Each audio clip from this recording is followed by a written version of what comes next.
I'm streaming. All right. Oh, hi. There we go. There's a little sneak peek for you. Okay, everybody, how do I sound? How are my levels? Kyle, can you talk for me as well? Yeah, I can talk. Hi, everybody. Tell me in the chat. How do we sound? How do we sound, everyone? You sound good. You're strong signals. It's Daniel Spoiler in the background, which I'm going to mute you too until we are ready to introduce you.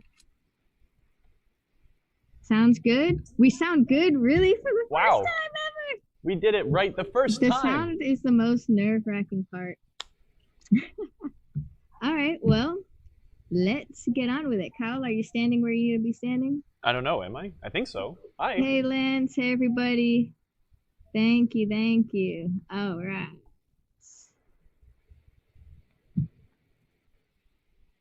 I didn't know I had a designated standing spot. Oh, well, look at that camera. Welcome, everybody, to our Teenage Mutant Ninja Turtles Day. We have been waiting for this moment to unbox the Teenage Mutant Ninja Turtles Pro machine with y'all. And yeah, it's Kyle's sort of pre-unboxing it. We have a little time lapse to show you of our unboxing process, since we are saving this box to go to one lucky winner who will win this game. If you had signed up for the raffle for Project Pinball charity raffle, we sold out on that, which is amazing. Awesome. And I'm going to go ahead and introduce Daniel so we can talk about that for a little bit and see what's going on with Project Pinball. So let me unmute him and then bring him in. Where are you at, Daniel? Where's he at? Daniel, where are you? Where are you? Where are you? Oh, there he is. Hey, let's test his audio out too. Can we hear him? No. Oh, can you unmute yourself? He's like, oh, wait, unmuting part. Maybe, sort of. I said, ask to unmute. I don't know why he's holding up a screen. Well, there he is. He looks great. I can just pretend to mime what he's saying. Daniel, you're muted. There you go. Okay, there was like 2 settings there. Yay. Sorry to hold up the screen. Oh, wait, I have to say first, this is my Bang Back Pinball Lounge shirt. Fred Richards just opened his new restaurant, Pinball Lounge, right down the street from Marco's Specialties. So shout out to Fred. He worked hard, Daniel, for sure. Yeah, welcome. How are you doing? I'm doing just fine. I'm glad to be here. I'm very excited to join you guys. I've been watching Cal and you guys rip apart machines and put them back together. So it's been very interesting for me. And I am definitely honored to be in the group with you guys. So thank you for having me here. Thank you too. And so Daniel, you're usually on tour right now with the Love Across America tour. And, you know, we would be at shows too and see you there. You do lots of hospital dedications during the summertime period. Since that's all kind of shut down, what are you guys up to? Well, real tears. We're really sad about what's going on with COVID-19 and how it affects everybody's lives. And yes, it did, you know, pretty much curb Love Across America for the summertime, but we're looking at regrouping for the winter. But that's all dependent on, you know, the next couple months to see if everything's going to open up again. I just received word that the Pinball Expo in Chicago, they're talking about holding their show in October. So we're going to try to take a look at what they are doing. That way we can follow suit, because we're still talking to the children's hospitals out there. Even though we had 8 dedications slated for June and July of this year, we're going to put that back into hopefully the winter time, and we're going to add a lot more to it. So you should see a double impact you know, result from that. We're still talking to hospitals. They have a lot more free time to talk to us, which is something that we didn't we didn't think that would happen. With everything, we thought it was going to be all hands on board.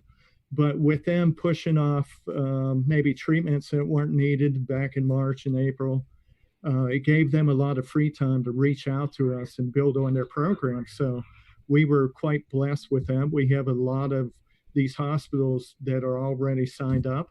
So our fundraising is a must for this to happen, to, allow us to continue to do what we do through pinball. Right. Well, it's been tough, but we're really excited because we decided to put this game you see right above me, our Teenage Mutant Ninja Turtles Pro that Stern had sent us. We decided to do a raffle with you, and we sold out the raffle in like 2 days, which means we get to actually tonight pick who is going to get this game delivered to their house. And that just blows my mind completely. We actually purchased MarcoTV, bought 4 raffle tickets that we will be doing a random drawing for our fans watching the show. So Midge, if you're on the restream for Marco Pinball, please drop in that giveaway link. Go ahead and put your name and contact information there. I'll pull all that, do a drawing. And tonight at 9:30 Eastern time, we'll see who gets it. Ooh. Yeah, we'll be happy to do that. It was amazing how quick this sold out. It sold out in a day and a half. Once people knew about this unboxing raffle that we were doing. So we held back just for MarcoTV. So you have a chance to win by watching the program here at 3:30 and 4:30. They're going to raffle off those entries. And then tonight, Marco After Hours, they're going to do one at 8 and 8:30. Then we're going to come back. You'll see me show back up, and we're going to pick out a lucky winner that's going to win that box right behind the moto there. So super excited. This is going to be awesome. What, awesome. Up above? Okay. Yeah. Oh, yeah, you can't see our screen, but yeah. Well, close enough. All right. Well, thank you so much for joining us, Daniel, and we will see you later tonight. Good luck, all. Thank you. We'll need it, but it'll be fun. All right. Let's get Kyle back in here. What? No one wants to see me. There you are. Hi. You're not wearing a Ninja Turtle shirt. What happened? I'm saving the finest clothing for tonight. All right, everyone. How does Kyle sound right now? Is he good? Should I boost up his levels? Yeah. Kyle, talk for us. Tell us how you How's my voice? I'm really excited to play this game. It was torture getting it out of the box last night and sitting next to it for 4 hours without being able to play it. So, so close.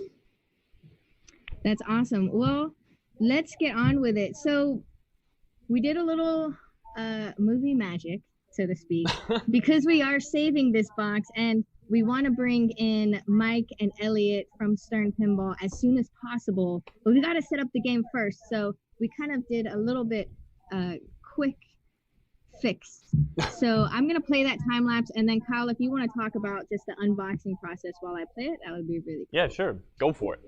Okay, right, so what we did, we ripped the game out of the box because we needed to save it. If I was taking this game out of the box, I would just cut the side panel and rip the game out of the box. But it will be significantly weakened to ship the box somewhere in the United States to the new lucky winner. So we pulled the game out of the box, and I am getting it ready to do my favorite method to set this game up by myself. It's not hard to set one of these games up by yourself. To pull it out of the box, like you're seeing on the this little time lapse, it does take 2 people. But if you were to take the box and cut the long section, get it out of the way, you'll get the game ready real quick. So what we did was we exposed the game and we attached the front legs. With the front legs on, that'll allow us to tip the game down and then get it up on the back legs, which I will show you how to do about now. Is it done? Looks like it. I learned this method from my friend TJ, and since TJ can't be here, I'm actually using his mag liner, this wonderful hand truck here. And what we'll do with the game in this state, with the front legs on and tightened, I'll put the mag liner underneath the back of the game. I do set the legs up, and I do thread the front legs out just a teeny bit. If you set them out a few threads from the bottom of the leg, that'll allow you to access the locking nut. And so still an echo. Hold on 1 second, Kyle. We're still getting an echo, which is strange. A little echo? Little echo. I don't like that. How about now? Oh, what if I do this? You can turn the volume down over here too. How about now? How do we sound? Live audio better?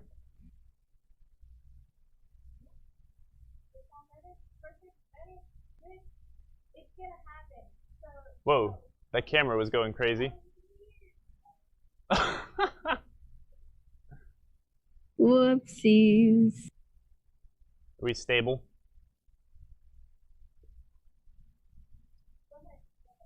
Just go it. Okay.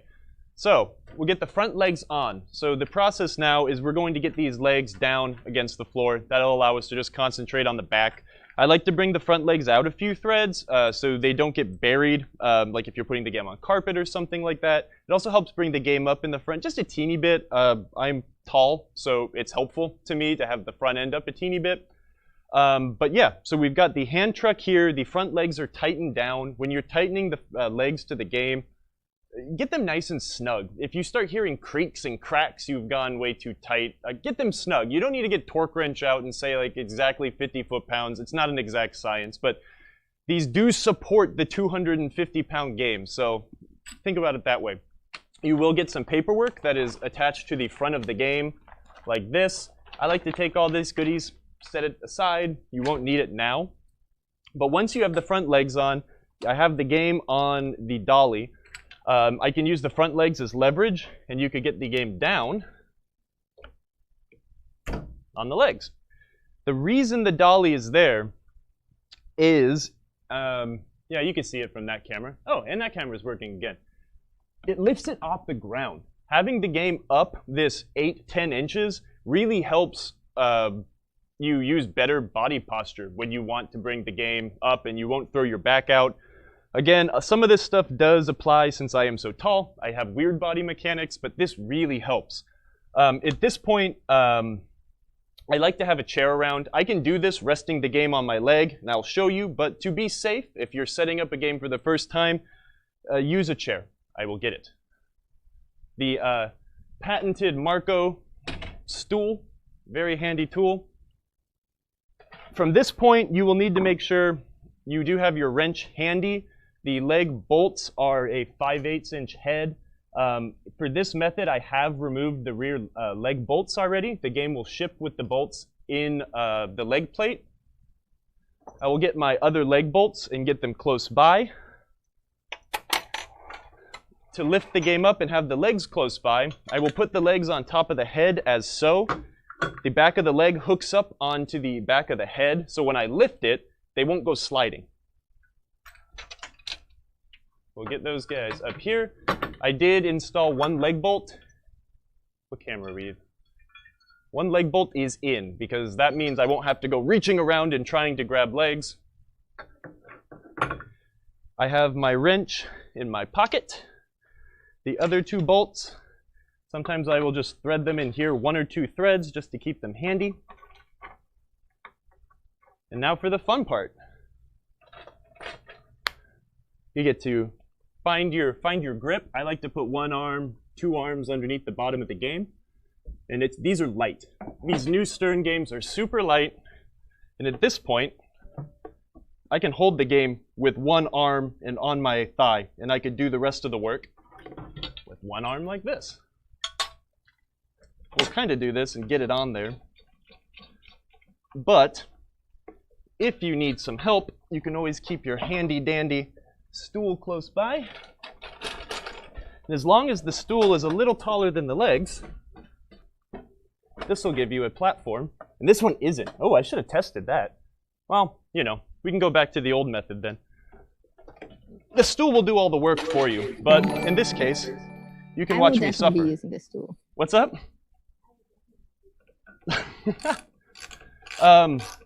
A lot of people will use impact wrenches to do this. As long as you don't sit here and nail on the leg bolt while you're putting it in, you can do that. I use these handy dandy gear wrenches. They're super, super handy to be able to do this one-handed. Get your legs in, get them snug. That feels nice and tight. Now at this point, the game will kind of balance itself. Don't trust it, but I can take both hands off. So at this point, you can, a little more relaxed, grab the other leg and set it up. It is seriously, seriously easy to set up these new Stern games. If it is your first time, you know, don't feel like you need to try to do it yourself. Get a buddy. It's always more fun to play pinball with two people anyways. But these games are so light compared to a lot of the older games. They've seriously made it so much easier to transport and set these things up. All right, get these nice and snug. And then I'll flip the game around and we could do the last couple of finishing touches.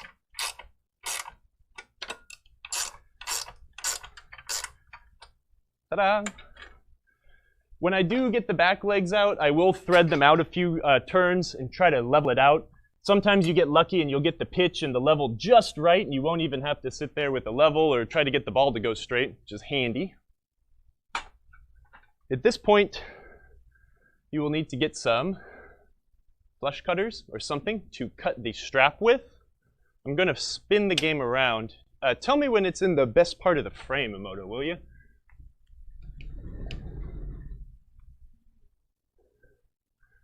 Let's see. Let me know if we hear an echo again. I think it's just being a little silly.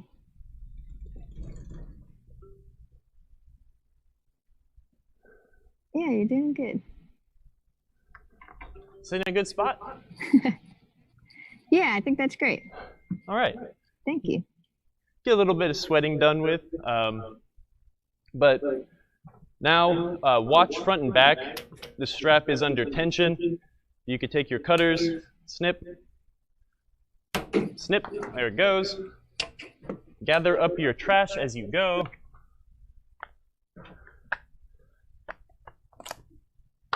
Get these guys out of the way. The next thing you need to get into is the front door. Do we have coin door? Almost. I'll probably bring this closer. Stern puts the keys to the game on the shooter rod with a zip tie. Get in here, snip your zip tie. You're gonna have two sets of keys. One key is for your head, the other key is for the front door. The front door starts with an F, so this is F28. That's for the front door. It is like totally best practice to always leave your head keys on the coin door. I can't tell you how many times I've gone to service a pinball machine and you're like, well, where's the other set of keys? Oh, I don't know. Oh, got to drill locks out. It's no fun. So keep these in here for now. We will be updating the code on this. Stern dropped new code today or yesterday for this game. So we'll get to put the new freshest code on before we play tonight. At this point, we are almost ready to lift the head. There is a pin that holds the cash box to a hook inside the cabinet. Here is said pin. You can remove the lid of the cash box and you have your goodies. You got your power cord. I'll yank that out. You get all sorts of wonderful reusable bags when you unpack these games as well. In the other bag, you're going to have your head bolts, your plumb bob, and your pinballs. As such. Right now, we're going to want to get the head bolts out because we're going to get the head in position. Got two bolts. If this game is going to stay in a home-operated environment, you can install the head bolts from the back of the head. If not, if it was going to be like on public location, you could install them through the bottom of the head and keep them inaccessible. Move this up. Take your packing foam. When you're putting the head up, make sure you're not pinching the wire loom. This one went up just fine. And we can thread the head bolts in.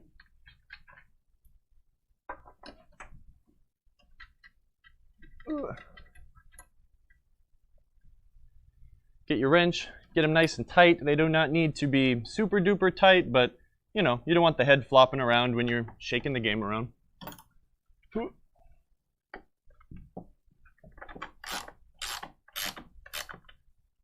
Done. There is a foam backing that covers the power cord spot. I will grab the camera and show you guys that before we finish up.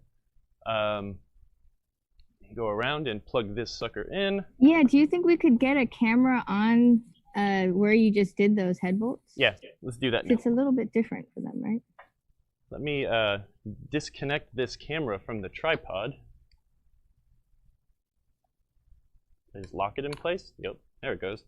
All right, cool. Let us take a journey to behind the game. It's a lovely game. The art package is incredible. The color just pops. It's so good. But behind here, this is where we have the hood for the power cord. The bolts that hold the head on go here. There's a giant yellow section that says install the bolts. Yeah, now you've got your game like almost all the way set up. There is a lot of finishing touches that we will get to pretty soon. You know, making sure it's level side to side, set the pitch correctly.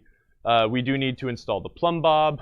To do that, I will put the camera down. We could get the glass lifted off and we could take a look on the inside. Give me a second while I try to mount this back on the tripod. What happened? What'd you do? Did you show us the back of Dan's head? Haha. Sorry, well, studio mode tricked me. All right, cool. All right. With these new Stern games, I guess this design isn't new anymore. It's been around for a lot of games, but you've got two latches on either side of the coin door. Pop them back towards the head, out and down. You can take your lockdown bar up and out. I'm going to try not to get too giddy over what everything looks like inside the game yet. But we will now slide the glass out. Close the door when you're sliding the glass out. The angle that it comes out at, where the door rests, can cause unintended scratches in the game. I'm sorry, yeah, let me frame this better. Other way? There we go. Bring it back a little bit. I get to learn so many things on these streams. It's fun. We'll set the coin door closed. Better safe than sorry. When you're handling the glass, best practice, use the palms of your hands. Don't use your fingertips. Spend a lot less time cleaning glass. You can pull it out, set it somewhere safe. Be gentle, it is tempered. Now we can open up the coin door again. We can grab the apron in the center and bring the game playfield up and forward. Swear I am not looking at all the goodies inside yet.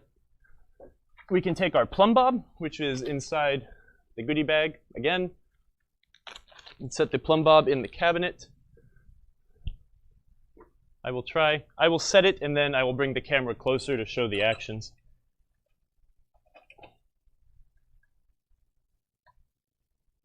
Setting the plumb bob is totally personal preference. Personally, I like to be able to shake the games a little bit more. It's more fun, especially if they're at home, to be able to fight with the box.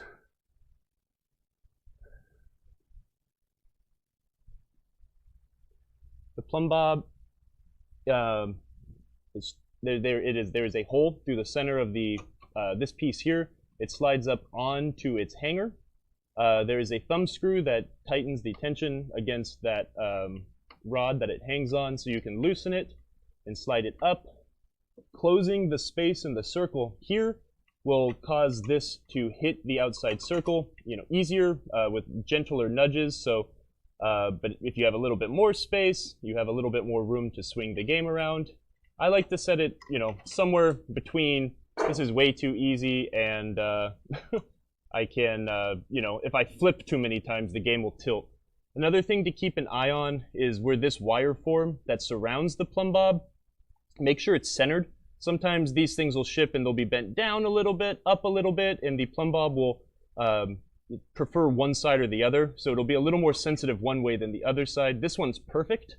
So yeah, this is easy to bend. It's just a wire form, but be gentle. You don't want to bend it too hard. You might break something. Be gentle. But yeah, otherwise, gentle, nice. That's kind of the quick, abridged, pro tip way to set up a game.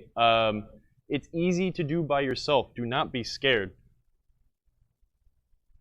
Oh, Slappy White said he's surprised that he or she is surprised that physical tilt bobs are still a thing and not as accelerometer. Sorry, I'm terrible. Accelerometer? Accelerometer. That's a good word. Or other digital forms. Well, what do you think?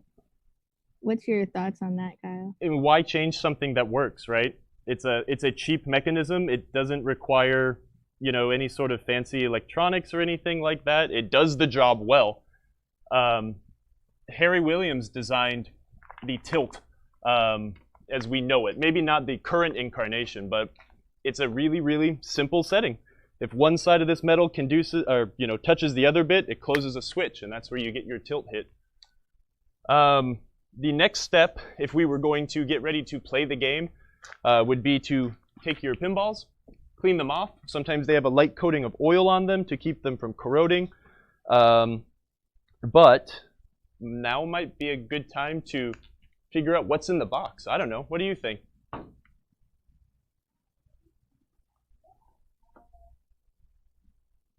So let's just do another. We're going to bring in our guests, but let me know right now if you hear any audio feedback again. Am I echoing? What's in the box? What's in the box is our new segment where we are going to show us all the mechanicals and stuff going on inside of a game. You know, we have so many streams where we're playing the game and having fun learning rules, but we like the technical stuff. So today we're going to have Mike Vinikour and Elliot Eismin joining with us. And let me go ahead and bring them on. Are you guys ready to do this? I'm going to have to. Oh, let me fix his. Hold on one second. I got to make them look pretty, y'all. They look really good. Okay. They're pretty enough. They don't need to be made prettier. Whoa, I made Elliot huge. Okay. All right. And I'm unmuting them. Hey, guys. Welcome. Hello. How's it going? So we're going to do a quick mic check before we get into our conversation. Mike, tell us how your day is today. My day is going pretty good. I spent the better part of the morning setting up all this gear down here so we could do this thing, which is also how I finished my night last night as well. We were here for a while making sure that... We've been doing lots of tests, and it still doesn't fail to have some type of technical issues. So we're still learning, everyone. Usually we're at shows, and we're bringing all these games to you at the shows and doing seminars and stuff like that. But, you know, we're navigating the virtual world now, so... Yeah, normally I'd be there with the show with you doing this, but now I'm doing it from the privacy and the safety of my own basement. Yeah. Absolutely. We missed setting up pinball games with you so much, we decided to do it virtually. Awesome. Well, so first you can see Mike Vinikour. He is the associate game developer of Stern. And Elliot Eismin, who's also here, I'll fix your little name. He is the lead mechanical engineer. Yes. So he knows everything about this spinning pizza disc and stuff like that. So Kyle, I'll let you lead this conversation as you guys go through. Me lead it? Okay. Well, you guys want to start up top or underneath? Do you want to start on top or underneath? You want to lift it up? Elliot, what do you think? Sorry, it's kind of hard to hear Kyle. Yeah, I can't hear Kyle either. Yeah, he's completely muted or something. Oh, wait, hold on. I can fix that. Don't touch anything, Kyle. This is the most people we've had on one stream at one time. So, you know, learning process. I think we should start up top. It's more fun to see what the things do before we see what makes them work. I agree. All right. So we're gonna look. Do we want to start on the top or underneath the game? Let's do it in the top. Oh yeah. Let's start on the top, and then we will take a quick 2-second break to do a raffle to pick a winner. Oh, have we already hit that point? Project Pinball. Yeah, we're already at 2:30 to pick a. Jeez. So I'll start collecting those names that are in right now, and you guys can go ahead and talk. So first thing I'm noticing, I really like these giant stand-up targets. I think those are fun. Oh, there's 2. Yeah, those are kind of fun to have on the game. I know some people don't always like them, but I like them. I like them too. If you were to put 4 individual targets in that particular piece of real estate, you would really struggle to get the bottom letters in particular. Sure. Yeah, that's a you don't have much trajectory there. But this is what I'm most excited to play with. The layer looks like a really fun side shot. That looks great. Huh. Okay.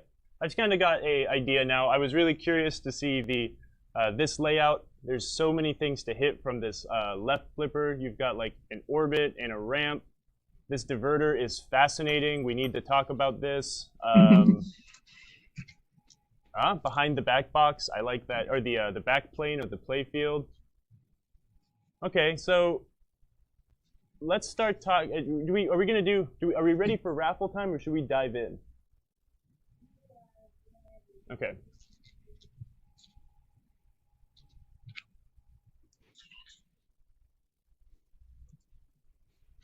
Where is raffle time? Okay, raffle time! Yay, the moment we've all been waiting for. All right, so I am doing our random name generator. We have over 600 names.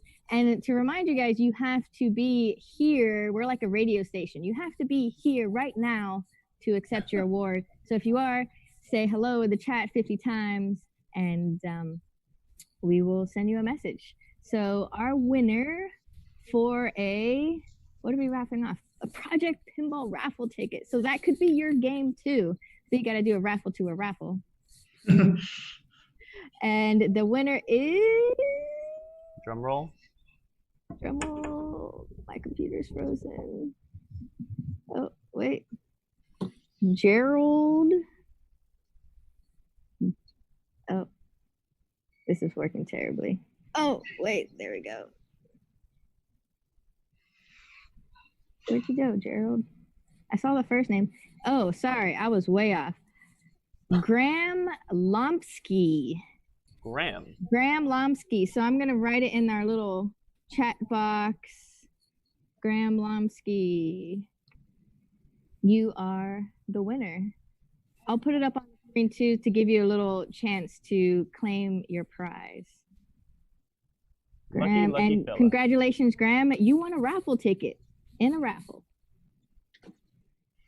I can't get over the art. It is so awesome. The color palette is just so good. Yeah, I really think Zombie Yeti hit it out of the park with the artwork on this. Oh, Not that he doesn't hit it out of the park every time he steps at bat, because he always does. But this one was just above and beyond. Yeah, no, this is, I mean, yeah, every single game he's done art for at Stern is just incredible, but I really like this a lot. Yeah, I don't know, let's explain this, because I know that the glider on the premium is a lot different than how this diverter or ball stop, they perform so different. What do we got going on here, guys? So that's the on the Pro, I call it like the dual ramp ball stop. So basically it can stop the ball on both ramps and then you can do the cool presentations that you see all the awesome artwork on the AV. So that's the Pro device. And on the LE, there's an actual diverter that's controlled with the center button that will divert the ball from either ramp exit. So that's a really cool feature. So on that glider, what's cool about it is it's driven by a servo. And what that does is you can put it in a lot of different positions. So on the LE, or on the Pro rather, we wanted to keep a lot of the same, timing and aspects of the software flow. So that's why we came up with it's really cool, like little compact device in the middle there to allow us to do that sort of thing and still have the same flow. It's super elegant. So I thought it was a really cool thing, and trying to make it as unobtrusive as possible and just kind of fit in naturally. Yeah, you can barely tell there's a little solenoid back there. It's just such a simple device to do something interesting. Yeah, so you've got one solenoid here, pulls the plunger in, which is attached to this stop, and that blocks both sides of the ramp. Super elegant, easy. Yeah. Yeah, that's what we really tried to do that on this game. And we try to do that in every game, really, is to try to keep a lot of the same features on both Pro and LE. So in this game, we really tried to make it so that had a lot of the same feel, but making the devices a little bit more cost effective so that you could have that lower price point and all that sort of stuff. And also try to keep the devices a little bit simpler and add to the reliability of the game for like a street location. From a design standpoint, I mean, how many iterations of this device or the glider, which we'll see later, Mike has a LE Playfield that he is going to show us some of these devices on also. I mean, how many iterations of this did it take to find it right? The glider was actually a couple iterations, and mainly just making it more reliable. That's kind of like really where it focused. Like we laid it out once and it felt really good. So we kept a lot of the same layout features, but they're just kind of tweaking parts to make them more reliable and perform better and all that sort of stuff. The little diverter or ball stop in the middle, that was just kind of a one and done, like fit it in and make it work. We all, at least, some of the mechanical guys who work in a 3D environment, so it's easy to really plan out everything and get as accurate as possible on the first shot. Excellent. That is so what else do we have on top? Because I know a lot of the magic is on the bottom here. We've got your standard 3 pop bumper layout at the top. Well, it's not too standard actually. You've got like the lanes to enter that area are kind of at an angle. Easy to enter from this upper shot here. Is there a stopper that will force the ball into the pop bumpers at all on this game?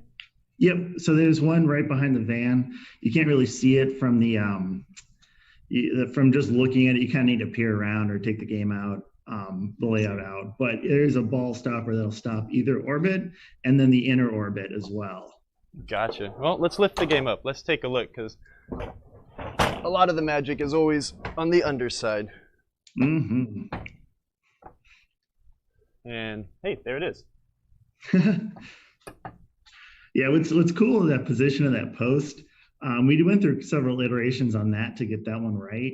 But what's cool is it'll stop it on both ball paths. It'll feed it into the lanes, and then also if we want to set up the third flipper, the upper flipper shot, it actually is timed really nicely. It'll shoot in that left orbit, hit the post, and then come and do a really nice gentle feed for you to shoot whatever you're shooting for. Ah, okay. It'll stage it up. Okay, yeah, it comes up the left orbit, hits that, and then nicely dribbles down for you to nail it with the... Yeah, and it's actually really satisfying. Like, oh, look, I need to hit the center ramp or the inner orbit, and it's like you shoot that shot, it sets it up almost perfectly for you. It's great. Yeah, the software is really intelligent for that post where if, depending on what's going on, it always wants to help you make those side shots that you got to make with the upper flipper. So it'll, shooting the left orbit will, if the post come up, it'll feed you for the thing. Shooting the right orbit, it'll stay down, so it'll loop around to your upper flipper when there's shots lit on the side there. Interesting. That looks like it'll be, yeah, I'm excited to see how that interacts with the game. Was that something that took a while to find its place? Like, did it start as, hey, let's get something to feed to the upper left flipper better? Or did it start as, well, let's make the game have a little more pop bumper action? It started actually as a, well, we need to feed the ball from the shooter lane to the pop bumpers or into that lane. So that's where the first position came. And then it went to like, oh, if we move it back a little bit this way, it gets a smoother feed. So it kind of like went through a couple iterations there. Gotcha. And then I went through numerous iterations with the software guys of like, here's a case where the post should or should not come up. And there was a lot of back and forth of like me just giving them lists of like, here's where it should, here's where it should, here's where it shouldn't. And then they got, you know, in the end, we got it all playing beautifully where it behaves exactly how you would want and expect it to.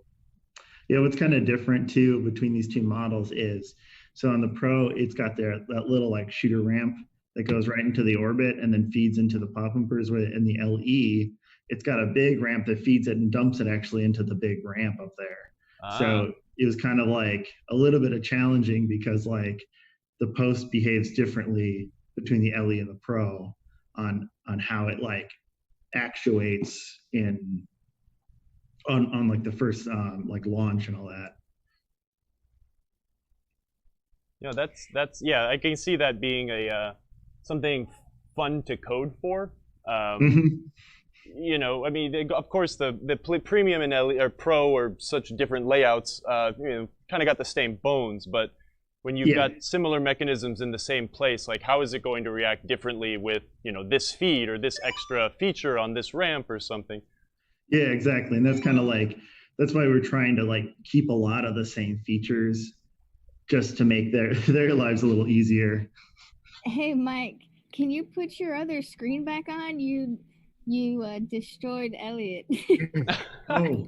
You took down your OBS screen. So yes, Mike's going to show us. That computer lost its internet connection, so hang on. I'm getting it oh boy. He's going to show us some of the mechs on the Premium and LE, like the Raphael diverter. So we have that queued up as well. So I noticed there's two posts that live normally in an up position too. So what we were looking at before is we were talking about, I guess we could call it a diverter post. What do you call it, Elliot? What is this device called that will? So I flip-flop the names all the time. One's called an up post and one is called a down post. Sure. So the up post, I believe, is normally up and the down post is normally down. So the down post is the one that's blocking the orbit shot. And then the up posts are the ones that are in the ball locks. Yeah, so it looks like if you were to shoot the ball into the layer. Right behind in the layer area, and then there's one underneath the turtle van. So a very similar device, just works in two different ways. This is normally up, and when the solenoid energizes, it lowers, so the ball can escape.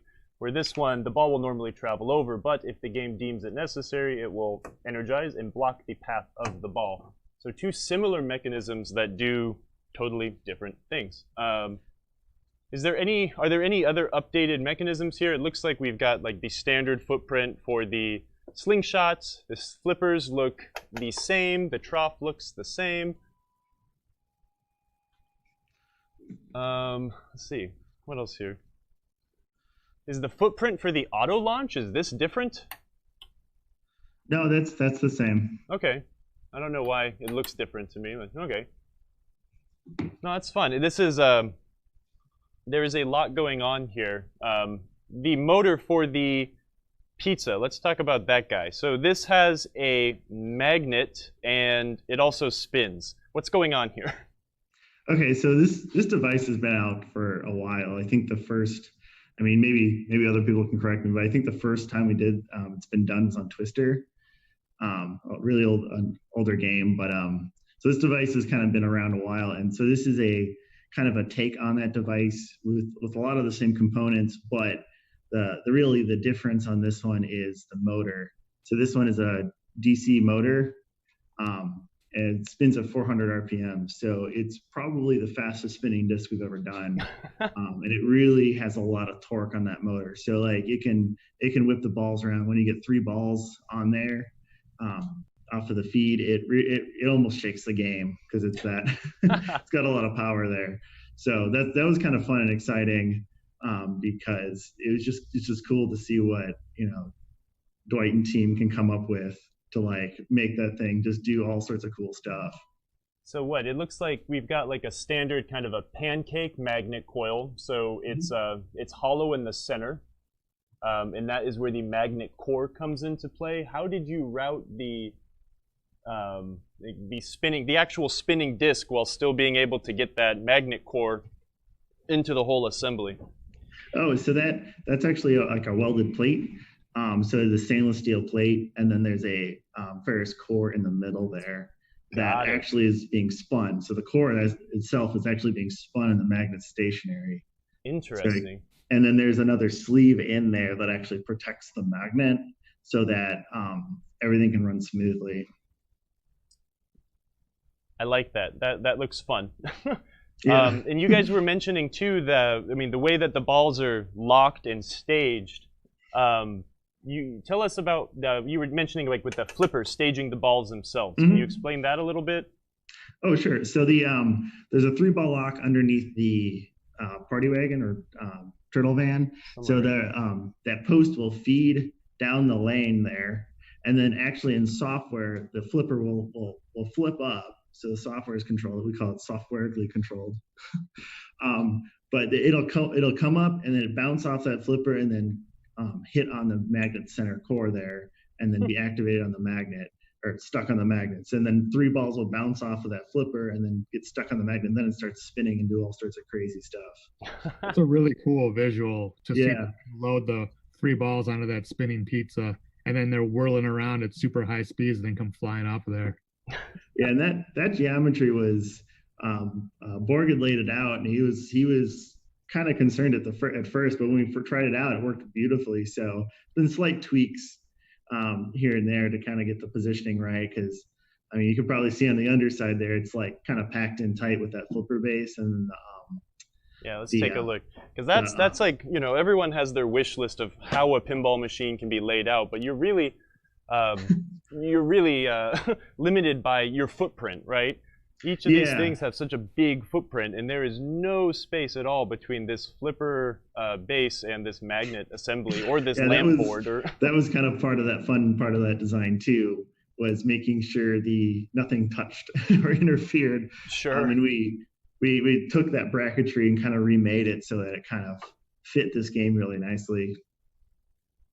And which bracketry? Did you work on the spinning disc bracketry or the flipper? The flipper base is the standard flipper base, so that's pretty nice. But the spinner bracketry, kind of tweaking that to make sure everything fits in there. Yeah. I don't know if you've seen one of the older ones, but it's got a big footprint. Yeah, that's cool. This game does not have a lot of free real estate. It is pretty packed. Yep. So I don't know. Should we check out some of the things with the LE? Check out that the way the glider mech works. Are you ready to do that, Mike? Yep. Yeah. Emoto, can you switch over to the LE? Yeah, I can. Give me a moment. Let's take a look-see. This is gorgeous, though. By the way, how is everyone liking this kind of deep dive into all the mechanisms and stuff? Chat, is this entertaining to you guys as much as it's entertaining for us? Look at this. I mean, I could talk about this all day, so. I could too. I'm excited to get up to Chicago. I will nerd out with you. I want to learn. Like, my family is tired of hearing me talk about it to them, so it's nice to be able to talk about it with other folks now. Yeah. Yeah, I really like the Spike 2 architecture. It's just that the playfields are so clean, and just all of the saved weight from losing miles of wire. Yeah, and it's the cabling people that lay out the cable, so they do a really, really good job of making sure it's nice and tight and clean. So you can see everything, you know, if you're going on the bottom side and trying to like debug stuff, so you can really see what's going on pretty easy. Yeah, it's a lot easier to trace any issues now versus the old days when you'd have to follow wire that snaked through the entire length of the playfield up to the back box and everything. It was sometimes like finding a needle in a haystack in the old days trying to find an issue. Now it's so much easier. All right, I think I got it up, and I will go ahead and tell y'all now that there's gonna be a little bit weirdness. Actually, while Mike talks about this game with his OBS, I'm gonna turn off our Chroma Key. So go ahead and show us what we're looking at, Mike. So this is the premium and elite. Can you guys hear me okay with my back to you? It's not the most ideal, but you can shout. Well, otherwise, I'll have to go get my AirPods, and then you guys can hear me better. Oh, man. It's up to you. Well, go ahead and give us a little rundown and let's see. All right, I'll try to switch it. So the first thing Elliot was talking about was the glider Mac, and that's right here. And I don't have the game playing right now, but if I were to hit the action button, it moves from left to right, although it won't let me move it when it's off. So you want me to start a game and show it to him? Yeah, let's take a look. All right. Raphael. And again, Elliot, this is servo controlled, correct? Yeah. So what's cool about that, if you're not familiar with the servo, you can put it, you can directly tell it where to go. So you can put it in almost any position you'd like in its travel. So we use it in a variety of different ways. So we can, one is divert the ball, and one is it can be in the center. It's designed such that the paddle gets out of both paths if you put it in the center. And then it can also block both paths at the same time, because we can just tell it, hey, go and block the path, and we can do a presentation and then just let it go. Does that mean it's pizza? So it's really, really versatile device for us to like, I don't know, we laid it out and we're like, this is really cool. We got to do something cool with it. And I think we kind of pulled it off with a lot of the cool things that we're doing with it. Yeah, I'm excited to check that out. It's neat to see the difference here between what the Pro can do and then how much more you can get out with that device. Yeah, it adds a whole lot of dimension to the game, because now you have essentially another like control point. So you have the two flipper buttons, and then you can also divert the ball wherever you like to go. So it's kind of nice. Sure, yeah, and I'm sure that it was fun to develop rules, right? There are things to do with this machine. What happened? They switched me back to my normal cam for a minute. I got to reboot this thing. I got to look up Playfields. So hang on a second. We've got the development prototype stuff here, but Mike was kind enough to take it out and open it up for us. I've got a prototype one, and I have a loose connector on one of the boards, so I have to fix it real fast. But with the elegant Spike 2 system, it should be easy to find your problem, right? It is, yeah. Was there so in from conversation and listening to other people talk about the game, it sounds like there was a big group collaborative effort to come up with a lot of not only some of the designs, but the rules and the way that the game played, right, Elliot?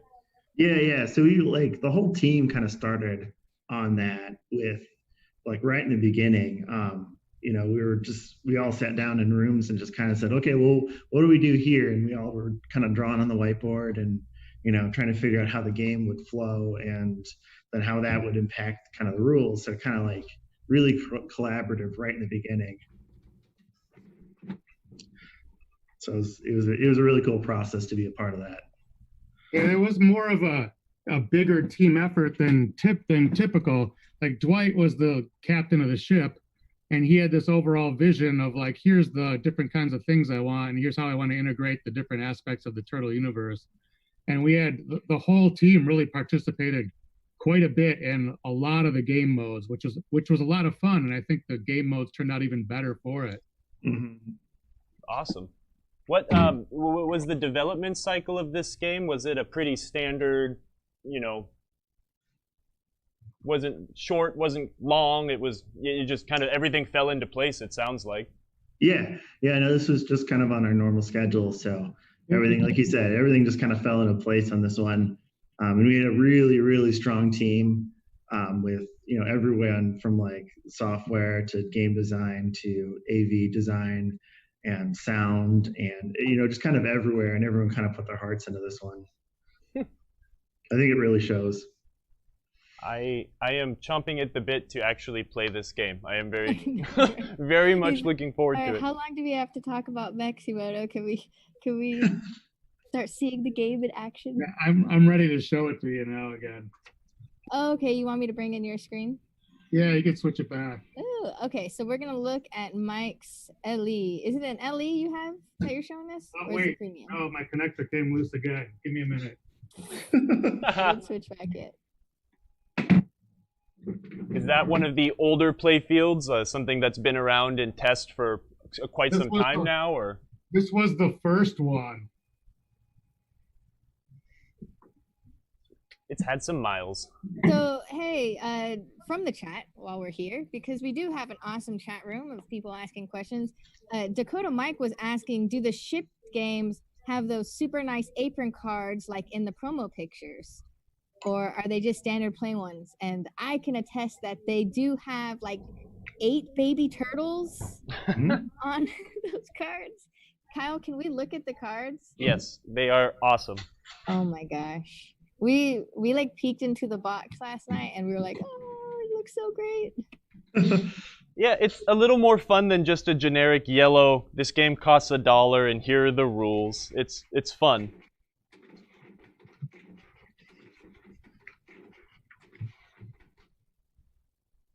Yeah, I like that. Nice. Yep. You've got some Teenage Mutant Ninja Turtles silk screening under here, too. There's always fun stuff. Oh, look, the game's called Jason. So, who comes up with the code names? It's comes from a variety of sources, honestly. This one I think the game team chose. I can't remember, to be honest. We've got a nice. Is this something that might be standard on games going forward, or is this handle behind the backboard? Is that just because the ramp travels behind the backboard? Yeah, it's meant to protect the backside of the cabinet. When we do go behind the back panel, we just add that extra protection in there, so it doesn't scratch anything up. Yeah, Think no, of that's it as nice. a guardrail for when you've got devices back there. Yeah. Sure. And it also and it just makes it nicer that it's a handle that you could use if you needed to lift the playfield out, which we have to do all the time because we switch playfields in our cabinets. Absolutely. All right, I am Emoto for real this time. I'm ready to show it.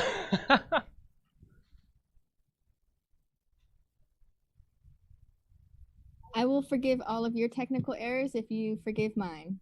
Absolutely. All right, let's fair do enough. this. All right. We got a game going. I'm going to look for an extension cord and try to, we'll start updating the game too once we're ready to switch back over to my side. One ball short. We're a ball short. Yeah. In a basement full of pinball, you should have plenty of balls around, Mike. Come on. All right, Mike, so talk us through, what are we looking at here?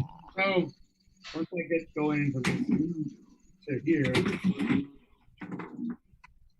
so now when I hit the action button, the glider here changes positions from left to right.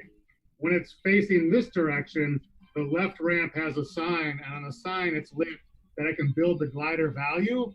And every time I shoot it, it's building up its glider value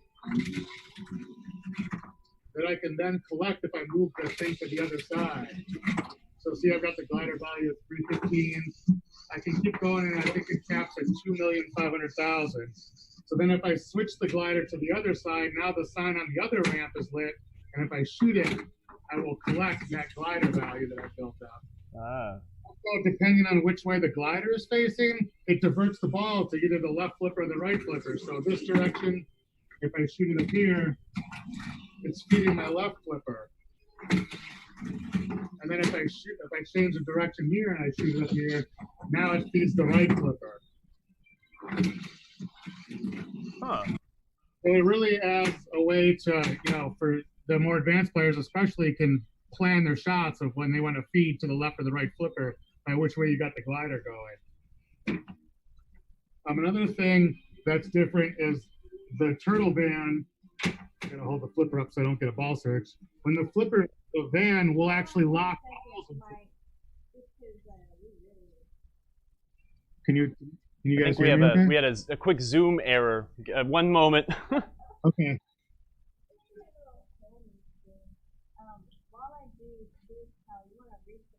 Yeah, I'm going to jump over to the chat while Emoto fixes everything that I am not qualified to fix. let's check out the chat. Yeah, blackout. We do see blackout. Sorry. Let's see. Let me scroll through the chat. Camera's gone. Sorry.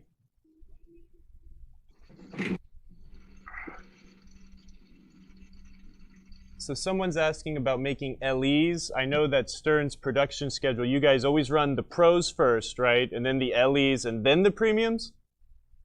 Yeah, we usually do we always do pro first, then we'll do some LEs, and then we'll do a mix of pros and premiums. Mm-hmm.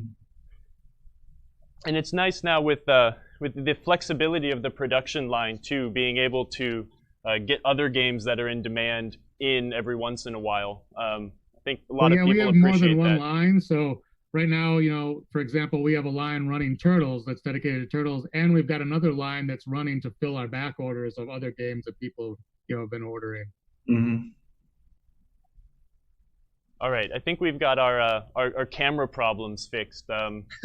So, is there any so with the being able to divert on the premium and LE model, obviously you cannot divert on the Pro. Is there is the glider bonus, the glider feature? I'm assuming that's unique to the premium then. Correct. Correct. Yeah. And the LE and premium also have the ability to time lock a ball in the layer, which is that area underneath the upper flipper. Okay. There's an extra switch on the LE and Pro, so it recognizes when a ball is locked in there, and then there's actual game feature built around that in those models. Does the is there anything unique to the Pro in that aspect where you know, obviously you can't do the glider, but is there anything to the Pro that might not be in the premium in that sense? Yeah, there's a few mechs that are in the Pro there that aren't in the LE, which is, you know, it's that dual ramp ball stop. Yep. And then there's a post behind there's the right ramp for the turtle paw multi-ball for that start that isn't in the LE. However, the LE has the ability to lock balls and fall out of the van, which I think is much cooler. Yeah, when it does look turtle cool. Power multi-ball, it dumps 3 balls right out of that van. The door opens on the side and it feeds them right over. It's pretty sweet. Yeah, it's like the 4 turtles coming out of the van. Yep. It's great. Yeah, that was a fun device to make and integrate into the sculpt, because I really wanted to make it look like the van wasn't going to do anything, and then it just magically the door opens and balls fall out. Yeah, you wouldn't even know it opens from just looking at it when it's sitting there idle. So the first time you see it, it's kind of a surprise. Mm-hmm. Yeah, from watching what I've seen on other streams, it seems like the choreography and the flow to this game, it's just very polished. I think, you know, that's neat hearing, you know, that it was a big collaborative effort, and it seems to show. I'm really excited to play. Yeah, the software guys, their attention to detail and like the presentation and everything is just, you know, second to none. Those guys really spend a lot of time on those subtle little things to make all the choreography look so good. Oh yeah, I think this game has really good light shows too. Oh, for sure. Yeah, there's what's kind of cool is there's 3 different what we call GI strings in the game. They just kind of illuminate all the plastics. And this one has 3 different colors. So it's got a red, green, and a white. And so it allows them to make these really cool, like all of a sudden the game's flashing red or flashing green. It adds some depth to it. Yeah, like when you go into the Dimension X part of that one episode, everything is red. It looks really cool. It does. With in regards to that then, like when it comes to like development wise, I mean, is that where some support software people are coming through? Does the captain of the ship say, hey, I kind of like this idea, try to make it do this? Is that where the support guys come in and try to do some of the light shows, or? It varies, you know, different people on our software team have different strengths. And then, you know, the lead will you know, kind of like divvy out the work for the game based on those particular people's strengths. So one guy's strengths could be light shows and display work and sound integration. One guy's strengths could be rules. So it's really up to the lead of how he wants to spread around that work. And so we always try to complement every team with a good, you know, broad, skill set with the support guys. So every lead has what they need to get the game to this kind of finished, polished state. and to be the best looking and sounding and playing game that they can be. Awesome. There's a great question for the chat because I know the answer, but I'd like you guys to say it. So how many balls are maximum you can play on multi-ball? And it's different for... It's different on the Pro and the Premium. So the Pro machine has 6 balls. You can get up to 6-ball multi-ball. But is it 8 or 9 in the LE, Elliot? 8, right? 8. Yeah. So there's some in the trough, and then there's 3 in the vans, and there's 5 in the trough. Ah. Yeah, they're staged there. So on startup, it'll actually preload 3 balls into the van, and they're staged there. So you can, at one point, I think you can get up to an 8-ball multi-ball. Yeah, and it's crazy having 8 balls in play. I was going to ask then, so when the van does release the ball... 1 second, Kyle. I'm cutting you off because the chat demands it. We're doing another giveaway. Okay. All right, so I just put in a new list. We got about like 70 more people adding to the drawing. And if you edit your name multiple times, it doesn't work. It cancels out. So stop trying to cheat. All right, so our first drawing we're not doing a Project Pinball raffle ticket right now. We are doing one of our new Marco Wizard shirts that Dirty Donnie designed for us. And the winner for that is Michael Coker. I will put your name up there. Michael, if you're in the chat, send us an email to MarcoTV@MarcoPinball.com or say hi, you're here in the chat. And then we're going to do another one for one of those cool, is it in the shot? One of those banners. Kyle, hold up a banner. We love these X-Stand banners. They look great on your wall in your game room. Some people I've seen put them on ceilings. Ooh. And that looks really cool too. So someone's going to win this. And that lucky person is... I want to put this in my office. Oh, yep. Michael, I see you here. Awesome. I don't even have one of those banners. The winner is Democratus Tepilidis. That is a really awesome name. I like that. Democratus. I gotta spell this one out in the chat. All right, let me know if you're here. Michael, I saw that you're here. Democratus, we will put your name up on the list to give you a second to say hello. If not, we'll wait a few minutes and draw it again. All right, that's my spiel. Okay, good job. So what I wanted to ask about the ball feed then from the van, is that a gravity-fed release? Like, does the door open and everything pours out, or are they forced out? Gravity release. So how does the game stage them then? You've got a way to get them from the shooter lane to plunge to something to force them in the van. What does that look like? So that on the LE, that's why I was kind of bringing this up earlier, but on the LE, there's a full ramp on the shooter lane that actually dumps it off on that right ramp. Got it. Okay. And so then there's a diverter device in the backside that actually opens up and then feeds the balls into the van.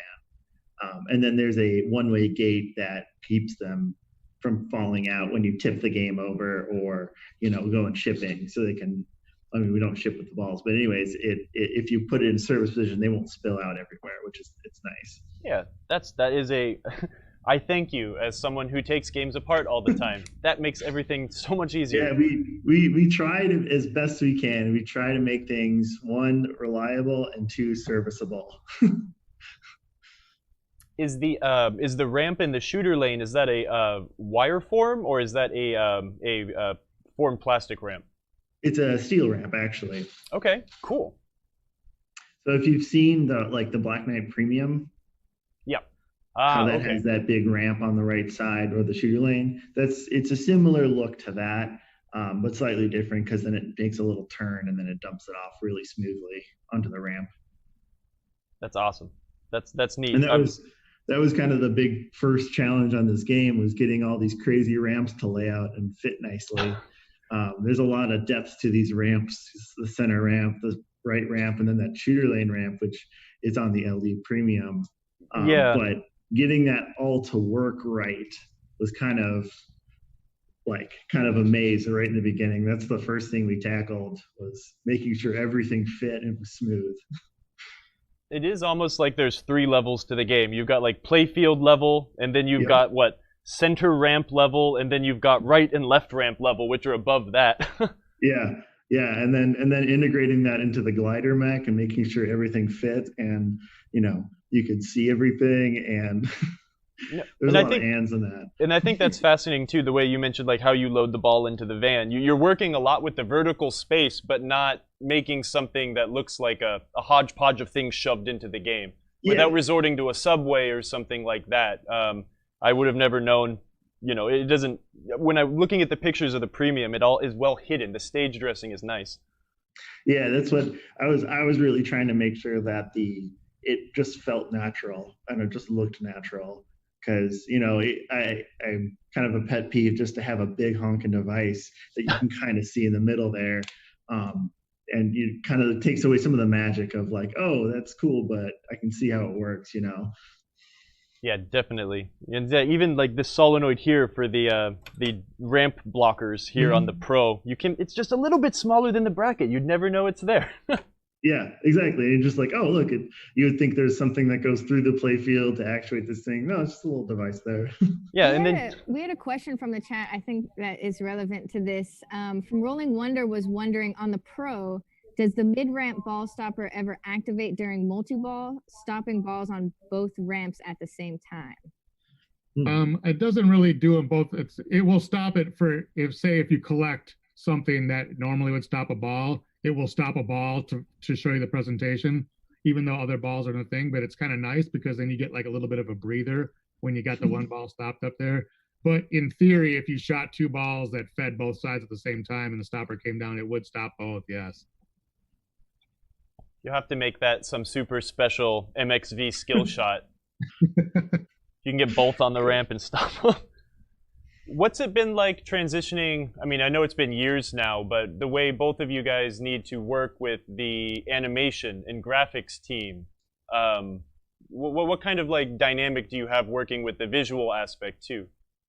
So usually the lead will be the one to interact with the art department, And the lead being the lead programmer? The lead software developer. So in this case, on Turtles, it was Dwight. So Dwight, and then the lead of the art department, Chuck Ernst, has a whole team working with them that they make all these in-game assets.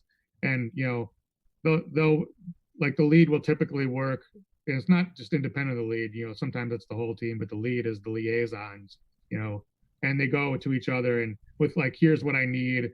Here's what, they'll start with like a UI, to get the look and feel down. Then they'll storyboard what the modes are going to be. And then they can figure out what assets they need to create from that. Yeah, this game was kind of done a little differently because we really storyboarded way ahead of time to try to get the mode flow of everything, and so that the art team could just crank out, great artwork and stuff. So like we knew how the episodes were going to go. Like the modes in the game are called episodes. So how every episode was kind of going to work out right in the beginning.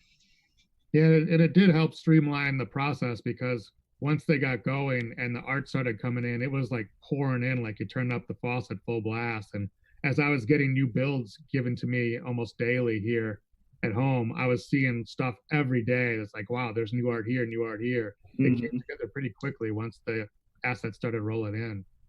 It seems like the visual art department has really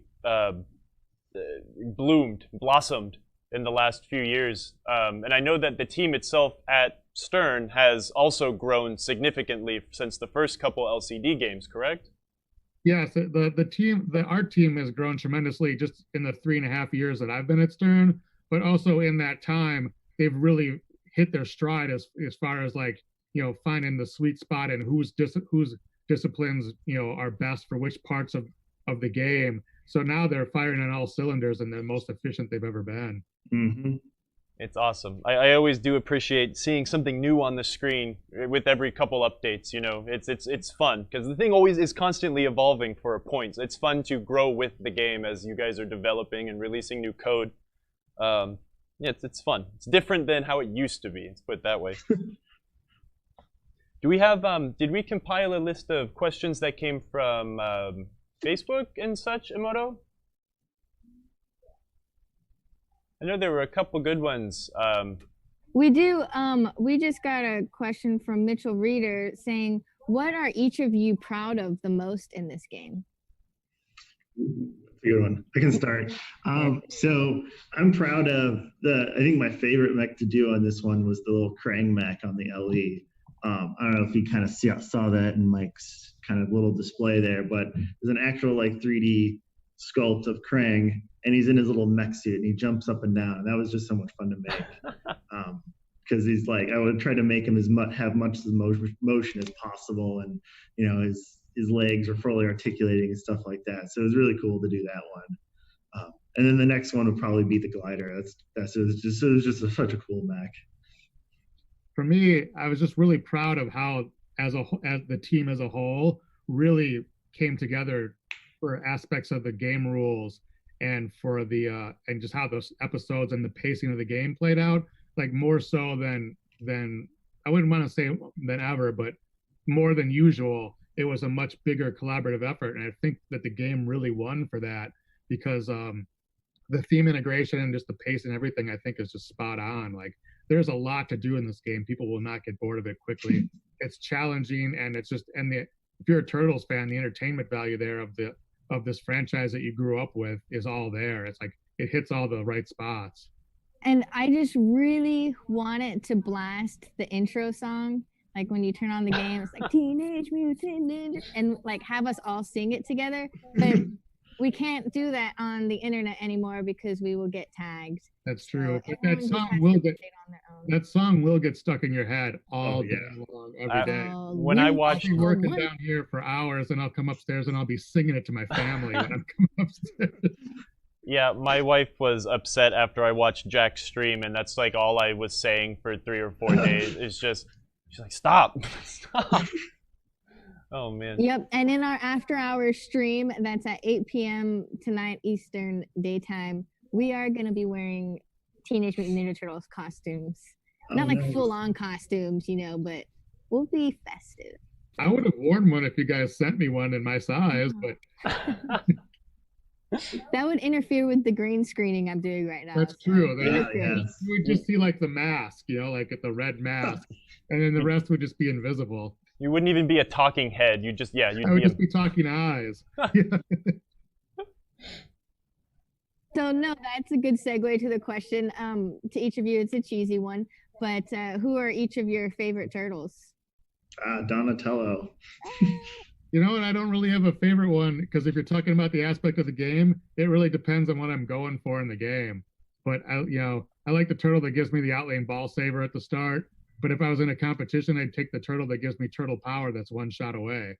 Oh, yeah. Mike brings up a really good point. There is a lot going on in this gameplay. Kyle, do you want to start turning on the game so we can... I wanted to start turning on the game like almost 24 hours ago. Well, come on, Kyle. We've been waiting for you. Let me... You need to do a code update too. Mike, do you want to talk anything about the code update, or is it just like a general... It's just some bug fixes and some polish of some stuff that we wanted to clean up and get out there quickly. This game shipped with 1.0 software, which we're really proud of. And then, a week later, we issued 1.01, but that added even more polish. Nice. Very cool. So yeah, we'll show you guys. Oh, wait, can you hear me? Yeah, we'll show you guys how to do that for anyone that doesn't know how easy it is to update codes. It's amazing when I go to On Location, sometimes you just find games that have the oldest codes ever, and you're like, why is this playing different? And they're like, oh, the code hasn't been updated in 6 years. Some people don't, especially on Location, why they wouldn't update, especially with as easy as it is to do now. In the old days, you had to get somebody to burn your ROMs and then change them, and it was a real pain. But since the SAM system started with the USB stick updates, it couldn't be simpler. Yeah, for sure. So I'm gonna go while Kyle's looking around to get that game up and running. I want to go to, we got a lot of really nice questions in our Facebook post asking y'all questions, because everyone's excited that you're here and they wanted to ask you questions. So we gave them the opportunity to do that. And then everyone in the chat too, if you want to start writing your questions out, then we will scroll through them and survey them and make sure that they're okay. to ask. So, and, there's something he just can't ask about, all right? Let's be polite here. I saw a great question on Facebook, and this was the one I was most excited to hear you answer, but favorite pizza, come on. Oh, so Macho Pinball. Macho Pinball Oh, yeah, it was came Macho. on, graced us with his presence, and asked, if you were a pizza, what type of pizza you would be? I think that was it. So for me, because I like all my food plain, I'm gonna have to just go with cheese. Oh my gosh, we totally guessed that about you too. Yeah, that one I figured out. You've been on tour with me enough to know my plain and strange eating habits. I'd probably go with like a barbecue chicken pizza. Ooh. Nice, spicy. I like a lot of spicy food, so add some bacon bits onto it, maybe. Actually, speaking of that Macho Pinball, who the whole gimmick was based around the Macho Man Randy Savage. The Macho Man Randy Savage and I went to the same high school. Oh my gosh! He was from my town, but I mean, he was 10 years older than me, I think. Maybe. Do you still talk to him? He's dead, Emoto. I'm saying nobody can talk to him. No way. Yeah, he died in a car accident a number of years ago. Sorry, not to laugh, but come on, Emoto. Yeah. But I did not know. That's why he's living as Macho Pinball. It all makes sense now. I think my head. I didn't know him personally, but he was from my town, and we went to the same high school. And there was a picture of him in the high school. He was like this famous baseball player back then. All right, here's a good one. This is from Jeff Patterson from This Week in Pinball. So for Mike, what are your favorite and least favorite parts when developing a new game? Wow.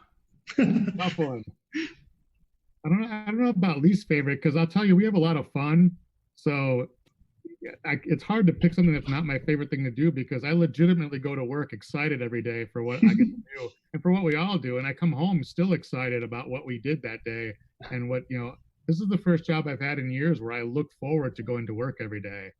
And, but my favorite part of the thing is just the great team I get to work with. It's really, a lot of these guys at Stern I've known from the old days when we all worked at Williams Valley Midway. About a good chunk of our department we've been working together off and on for 25 or more years. So to me, that I still get to do this all these years later with such a talented group of folks is the best part of the job, period. That's awesome. I love that. And because I'm in a unique position where I work on every team, whereas some, like Elliot, doesn't get to work on every game. He works on a certain number of games, but I get to work on them all. So that's a real treat for me, because it's never dull, and I've always got something exciting to work on. And I like helping these teams make the game, helping with my contributions to make the games as fun as they could possibly be for every game that Stern makes. Like that's what they hired me for, and that's my favorite part. You might have the best job at Stern. Yeah. Has anyone told you that before? I've heard it once or twice. I don't take it for granted. I was just about to say, don't take it for granted. No, not at all. I know how lucky I am, and I'm really glad that George brought me onto the team. And like I said, it's a real honor to work with these guys, and the guys like Elliot, who I didn't know until I came to Stern, amazingly talented folks that it blows my mind, like how smart all these guys are and how talented they are. That's awesome. Aww, hearts. And for Elliot, what was the most challenging part of being the lead mechanical engineer for this game? See, the most challenging, I think, just fitting everything in that we wanted to fit in. So it's like some of these titles, and this one especially, there's just so much content and so many ideas that you're like, man, I wish we could do everything, and it's like you're only working with a certain like footprint of game. So it's like it's challenging to get everything in there. This one, I think in particular, just making sure all the toys and all the kind of the 3D toys on the game were like really cool looking, because like that was such a big part of the Turtles franchise, is it had to have really good looking toys, because you remember playing with the toys when you were a kid. So I'm like, those got to be spot on. So that was probably kind of the most challenging part of it. That's awesome. I love that. You kind of actually answered that, but just to go off, Elliot and Mike, this is for you too. But what's your childhood attachment to TMNT? Did you have a favorite character, which we already said, but favorite memory from the cartoon or favorite toy? Like, how excited were you for this particular thing? And did you get to choose it, or they chose you? I was like a kid in a candy store with this one. I'm like, yes, yes, yes. My favorite toy was like I had a little pizza shooter. Yeah, and I could go around just kind of like launching those little discs at people when I was a little kid. For me, I'm older, so the Turtles kind of fell a little bit after my time. But I do remember I did go see all the movies in the theater when they came out and enjoyed them quite a bit. So I was excited because I knew what a huge franchise this is. That like one of my nephews likes the Turtles. You know, he's 8 years old, so it's transcended so many generations, which is really cool. Yeah. Sorry, Mike. So I was excited for it because I knew what an audience it would that would be so happy to have something like this. Oh yeah, for sure. I was just gonna add, it's really cool to see like, you know, fathers that grew up with the Turtles and mothers too. They grew up with the Turtles and now they're showing their kids, you know, like, hey, let's all watch the Turtles together, because like there's generations of turtle shows and it's really cool to see. I'm really glad that y'all picked this generation because it speaks to my heart too. But the other ones are really cool too, but yeah, this is the best. What does it be, like the 70s generation or 80s Turtles? 80s, like 87. It's like the 80s Turtles, which if I had my pick, I would have picked this one as well. So yeah. Nice. And what was it like working with the current property holder then, Nickelodeon? Oh yeah. Shout out to Jody Dankberg. To work with. They were really excited about this one too, so that kind of helped. And they had probably a lot of the same ideas that we had as far as, you know, this has got to look good, feel good, you know, it's got to be the right, you know, stuff. So that was kind of nice to work with them like that. Okay, and I have another one. Where are you at right now, Kyle? With it is almost done, and then it will verify. Okay, do you want to walk through us noobs, meaning me and maybe like 5 people in the chat, what you did to update the code for future Super references? easy. Game is off. Pop down the display panel, take the Translight out, plug the USB stick into one of the forward-facing USB ports, pop the USB or the panel back up, power the game on, and follow the instructions. Stern has some good you know, directions on how to set the USB stick up on the website. Super simple format, blank disk, put the SPK files into the main directory, and you're good to go. It's very, very easy. I could do that. Awesome. Yeah, no excuse for games with outdated code, man. Really, there's no excuse. Yeah, and it goes pretty fast, especially if you choose the quick update. You know, there's quick or full. You could just always do quick, and then it goes pretty quickly. That's what I chose for the sake of quickness. Nice.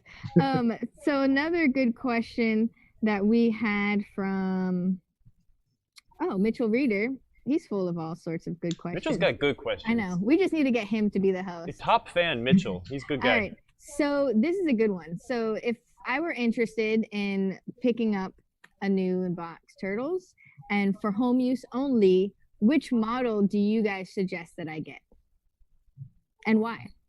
So for me, especially on this one, I really prefer the Elliot Premium. I love the glider mech. I love the van. I like, as an advanced player, I like the locking of a ball in the layer, which I can't do. You know, I can do it in a multi-ball and it multiplies some jackpots when I do that. Those kind of things make the bang for the buck there worth it for me. But you really can't go wrong. I'd say if you've got the budget to get the Premium or the LE, go for it. But you know, if your budget only allows for Pro, you know, there's not much you're gonna miss, and it's still a full, wonderful gameplay experience. So, I'd say go the Premium if you got the money. If not, you're totally fine with your Pro. I would completely agree with Mike. Yeah, that would be my first choice, would be the Premium. But like he says, it's like the Pro is so full featured. You can't go wrong. Nice. Well, that brings us to a very good spot to do another raffle ticket drawing for a Project Pinball raffle. So this one is special, y'all. You will get a raffle ticket for the Project Pinball raffle, which is sold out. You can't buy any more. But if you win, and then you win the Project Pinball raffle, which we'll be doing at 9:30 p.m. Eastern Standard tonight, you could have that Pro right there that Kyle's touching. So you might have to wipe it down because. And he's updated it for you, so it'll And he's updated it for you. unbox it, set it up like he showed you, and you're good to go. Personal service. Start Come on. enjoying. We might hide some goodies in there too. We'll see. But so our winner, and I did update the list because we keep getting more people entering in as you come into the chat.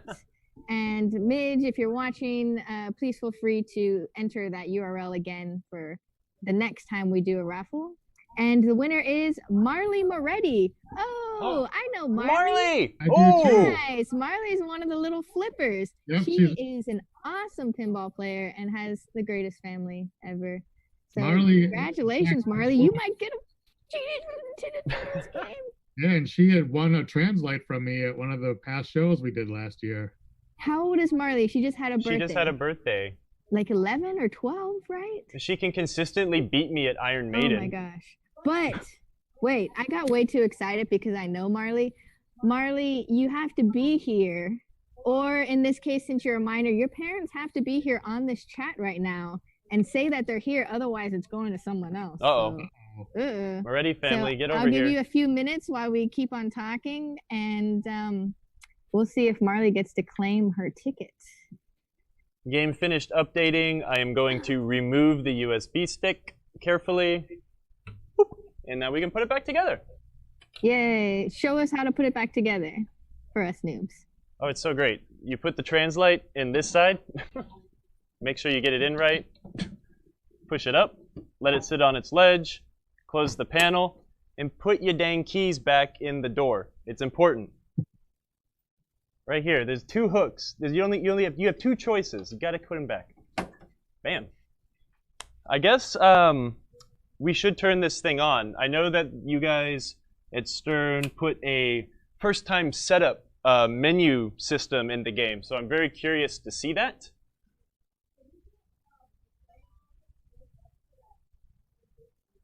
Yes? No one wants to see my face. We just want to see turtles, man. Oh, that's a great splash screen. What'd I do? I'm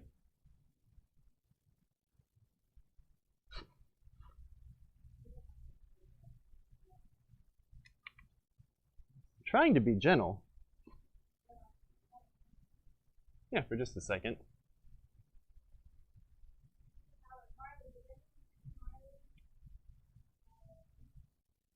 Did anyone see Marley or her parents respond that she won?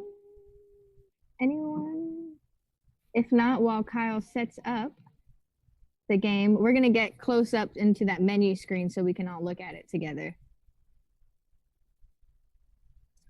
Yeah, let's see. I've kind of got the camera almost in the right place, so if you want to switch over to that one, we'll skip all the vertigo I just gave everyone. Yeah, and do some Alfred Hitchcock vertigo effect. Okay, he's moved away from it. Oh, that's it? You don't want to zoom in more? I can zoom in more. Come on, we got a zoom feature. Yeah, we have fancy cameras now. We might as well use all of the features. Nope, wrong way. There we go. Katie's in the chat. Awesome. There we go. Congratulations, guys. Congratulations, Moretti I'll put family. you on the list. Shoot us an email to remind us at MarcoTV@marcopinball.com. And we'll add you to the Project Pinball list for the drawing that is 9:30 p.m. Eastern Daytime today. All right, Mike, so what am I going to see here? I see it wants me to choose a language. Yeah, so for US games, it'll pretty much default to everything you choose, most likely. So you can hit next, and then it'll ask you for, I forget the order, it might be pricing or if you want free play or not. So it's, sorry, what country? Well, we're here in the US, so we'll stick there. Yeah. Free play is no, so let's change that to yes. Okay. Game volume. Well, that's editable afterwards, I suppose. So we'll leave it there for now. Date and time. Oh, this is always fun. Now we get to choose. Now we get to choose. See if Kyle knows what day it is.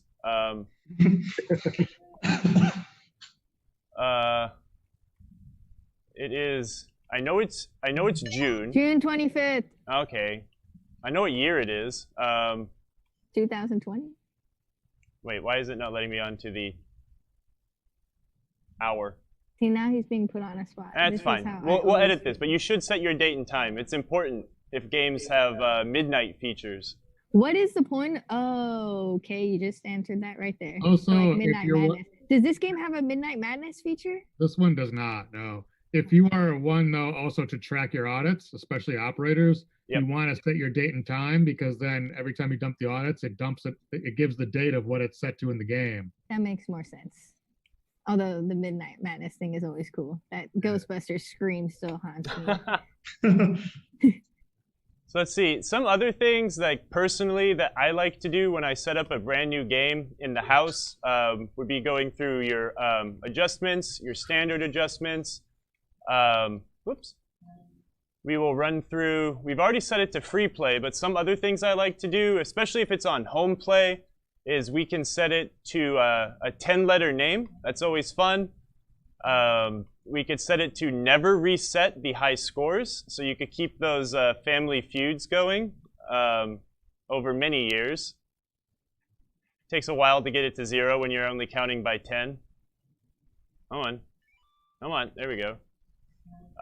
Free play, we already put that on. And sometimes I'll turn the knocker low. It's sometimes in a small room that screech can really startle people that aren't ready for it. So maybe I'll turn it up high before we start playing tonight to freak everyone out. And then adjustment. I like to turn on number 47 too, whereas you could end the game in progress by holding the left flipper button and start for 2 seconds. It's especially great at trade shows, but if you've got a party and you have a bunch of people over playing games and inevitably people walk away in the middle of a game with the ball in the shooter lane, you could reset the game in progress without having to power cycle your game. Yeah, and we could set that to free play only, or if the game's going to go on location, it could be at never or always if you want to let people keep pumping quarters in. But yeah, so hold down the left flipper button and start button for 2 seconds, and then the game will end and you can get back to the game over screen. So there you go. And now we can put the balls in, but we might need to save some of the gameplay for later, huh? Well, yeah, but let's go over the rules, because like you can choose different turtles, right? Yeah, let's mess with some of that. I want to learn. So at the start of the game, you can pick one of the 4 turtles. Each turtle has its own set of perks. So one turtle will light the outlane ball save at start. One turtle has episodes lit at start. One will have turtle power just one shot away, with turtle power is a multi-ball. And then as you progress, their skill shots are all different too. And so each one has its own unique set of abilities. So depending on your strengths or what you're trying to accomplish, you'll pick a different turtle based on your personal goals. And they also team up with different characters when you get to the team up mode. And that stuff kind of really plays in really hard, especially when you're in like the co-op mode, correct?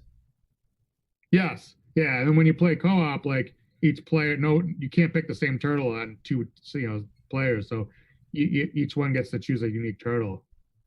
I'm super excited to try the co-op mode. I always like to play with people instead of against people. Together we're stronger, right? It's a lot of fun. Yep. What's really cool about how the co-op works, so say you and I were doing co-op, Kyle, and I got to team up, which is like the first mini wizard mode.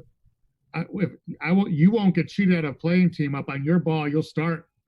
If I get to it, and play it, then you'll get to play team up as well on your next ball. Okay, shared experience. I like that. So it's not like when you're playing an old Williams game or something, and you lock 2 balls, and you could steal it from someone like that. We're truly working together here. Yeah. So you're advancing through. The progress is shared to get to, so 2 people could try to get to the end easier if you're teaming up. But the bigger events in the game, each player will get to experience them if one person of the team gets it. We've got some co-op and team play grand champions too, so we've got a lot of chances to enter our initials in this game. That's always fun.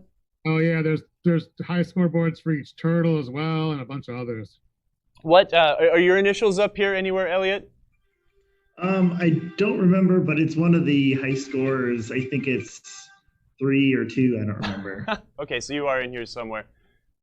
So let's see. I'll wait for Emoto to kind of set these cameras up a little bit, and maybe we will flip around a little bit. I love the game over screen. It's fun. Does it look good? Of course, you know, Keith is in there many times. I love this too. I'm so happy that you guys decided to put in like little mini tutorials. It helps so many beginning players understand what are my first steps into this game.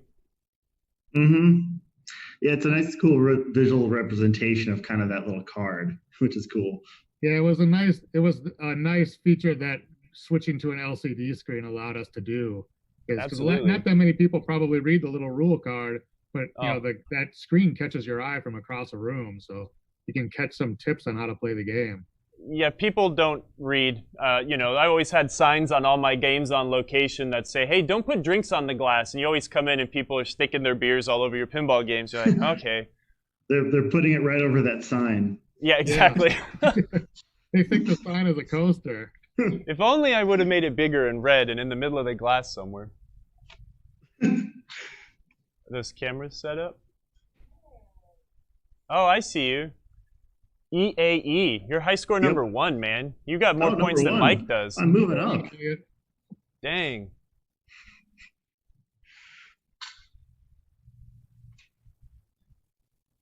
Good? All right, let's see. Kyle gets to play the first game. Well, I want to see if I could get some explanation here from Mike, right? Like when we do want to choose our turtle. So episode starter lit, light battle again. Oh, okay, so that's your ball save. Yep. Training, turtle power. Okay, so turtle power is one of the multi-balls. So if you choose the turtle that has turtle power lit, the first time you shoot the right ramp, it's going to start turtle power. Okay. And training, now how does training level up again? There's like there's stages to that, right? Right. So when you spell layer at certain intervals of the game on that left big target by the upper flipper, when you spell layer, it will light training, which you'll be able to shoot into when you're not in a mode. And then when training starts, it's a series of hurry ups. The first one starts with 2 shots. You got to make the right ramp and then the left ramp, and then they get progressively harder. While training is running, if you hit the layer targets, it will add time to the timer that you have to make these shots. When you complete a training, you go up a level for your turtle, and then a new perk is added, and each turtle gets different perks. So the more you level up your turtle, the more lucrative it can become throughout the game. And also getting training all the way full is one of the requirements you need to get to Cowabunga, which is the final wizard mode. There is a lot to this game. Mm-hmm. Yep. There is a lot going on. I wish I could follow the rules as well as you can explain them to me, but I need to level up and train a little more to get onto the MXV level, I suppose. There's also a nice rule sheet on the Stern Pinball website. So if you go to the turtle section and scroll down to the bottom, you can see a really cool rule sheet. So study for tonight, Kyle. Study for tonight. So for me, I try to get the training done as quickly as possible. So it'll be one of the first things I typically will do at the start of the game is I'll spell layer and I'll get training at the first level of training done. And then after you play another episode, you can relight the training to get the next one. So typically I'll play training episode to try to get that training requirement done. Well, then I think let's start with Leonardo then. Let's see if I could go hit training at all. I really want to be able to hear this. I'm so excited to play it later tonight. So what? Oh, let's catch the ball. I hit train.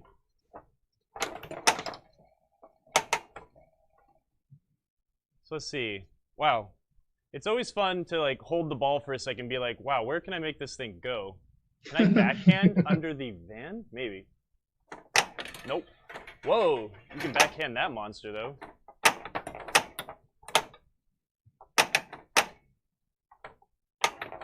That is the shot I want to be able to do without looking. Oop.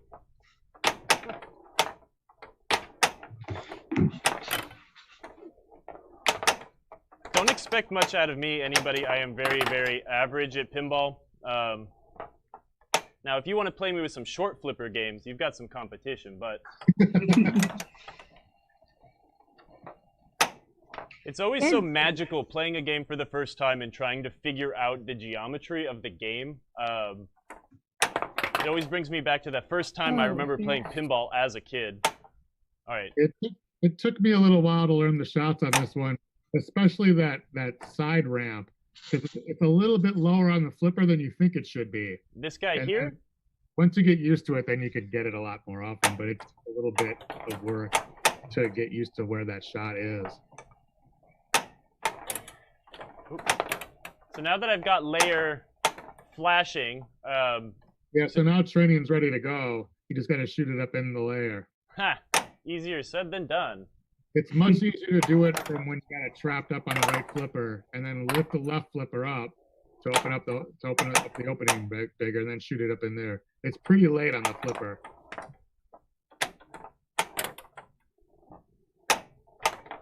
Oh, that would have been my chance. Come on.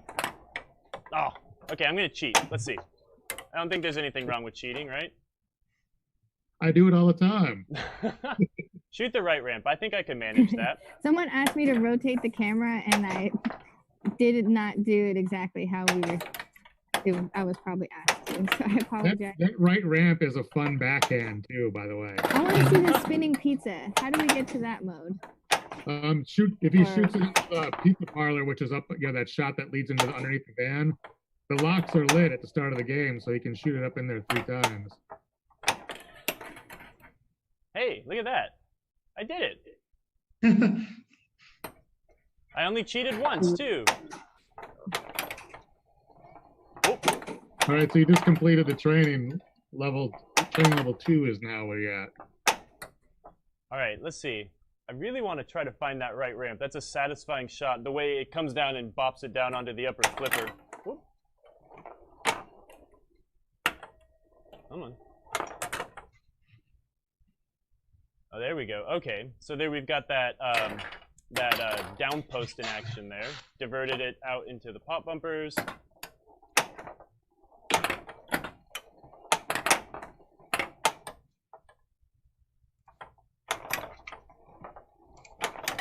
Come on.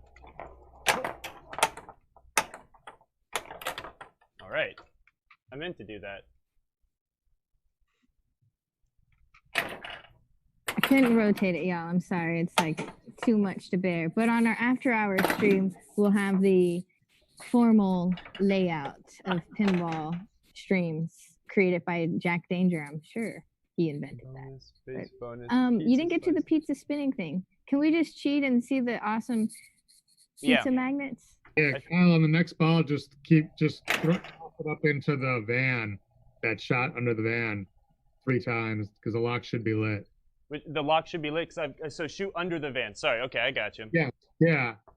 Just you'll lock 3 balls in there. All 3 blocks already lit for you.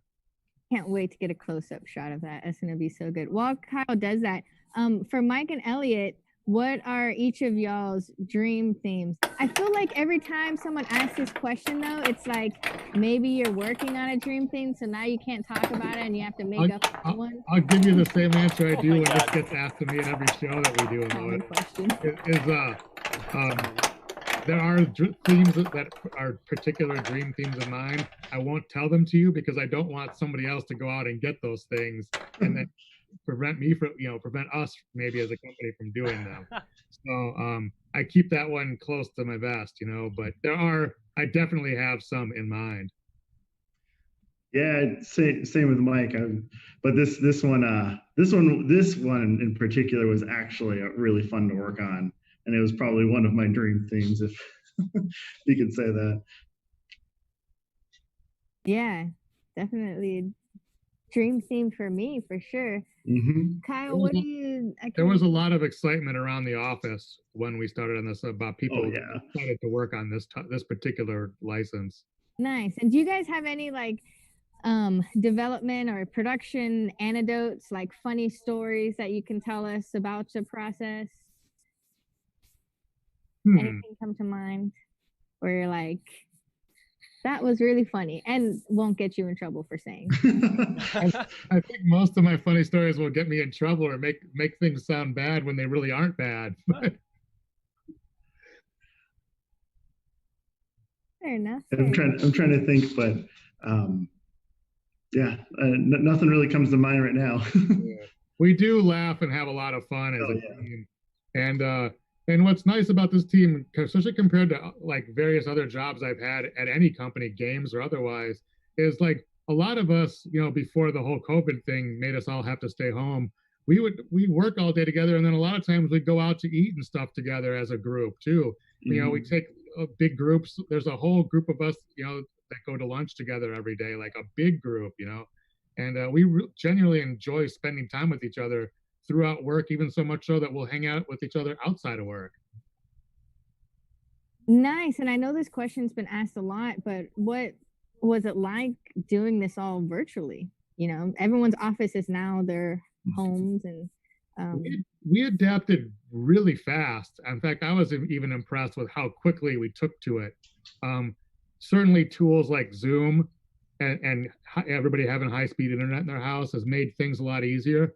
A few years ago would have been more of a struggle because there wasn't really a Zoom, especially. That's a tool we use constantly for meetings. They're all done that way now. Our weekly software meetings that way. George has posted a couple of snapshots of us in the software meeting, but the game team meetings, I'll meet with Dwight or Lonnie on Zoom to talk about rules and issues that I've found and whatnot. And then I can move my laptop around to show them stuff in the game on the playfield too. So we adapted pretty well. And I'm not gonna lie, my commute now went from a 15-mile drive to walking down 2 flights of stairs. So that part's been pretty nice. Well, if it's only 15 miles, then you're going to start walking to work when you can. I'm working on that. About 8, 9 a day. Yeah, my best Compliment it with a playlist. My best walk's been 12 and a half. So if I could get 3 more miles, I could actually walk one way to work. Yeah. Very cool. Strux asked, I was actually wondering this too, is Casey Jones in this one? And if not, or if so, what other characters can we look forward to seeing? He's in one of the team ups. With Raphael, right? I knew that. Yep. Yeah, each one of the team ups, they team up with a different character from the show. So like the Neutrinos are in there. Was it Metalhead's in there? Casey Jones in there, and Splinter. That they all team up with the different people. And there's a long list of characters like Bebop Rocksteady, Neutrino, Slash, Baxter Stockman. Baxter Stockman is the Fly. I said Casey Jones, Metalhead, the Four Turtles, Splinter, April, Shredder, and Krang. The whole gang. Yeah. And we really tried to put as much of the show in there as possible. There's a lot. That's awesome. I can't wait to explore it. I always have to watch like the streams or other people playing because I am not very good and I can't progress through the storylines as much, but I'm always so interested in seeing what's going to happen next. And do you guys have, I don't know if you said it before with me running around, but do you guys have any particular modes that are your favorite on this game?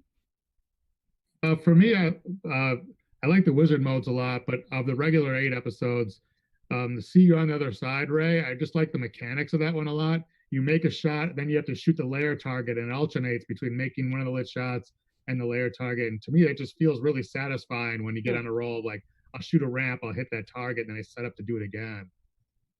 Are there any episodes that involve the spinner?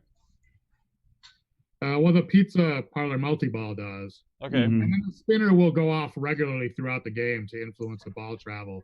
Yeah. So hit the pizza targets, the thing will start spinning, for example.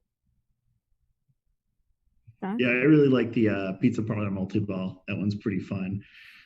It's cool because like you're essentially assembling a pizza throughout the gameplay, and then your toppings will influence that multi-ball. That's awesome. Oh Different yeah, and there's ways. like gummy bear toppings and ice Yeah. cream and all sorts of crazy stuff. Everything we Yeah. wanted on our pizzas when we were kids, but our parents would never let us try. And now you can make all kinds of crazy Right, pizza. and they eat the wackiest pizzas on the show, like They really whipped do, cream yeah. pizza, like Sausage and banana. yeah. So we just kind of took that to heart. I forget the name of the episode title, but the one where you go into Dimension X after you hit the 2 stand-ups and shoot up the left ramp, and then everything turns red. That's my other favorite mode, just because the presentation is so cool.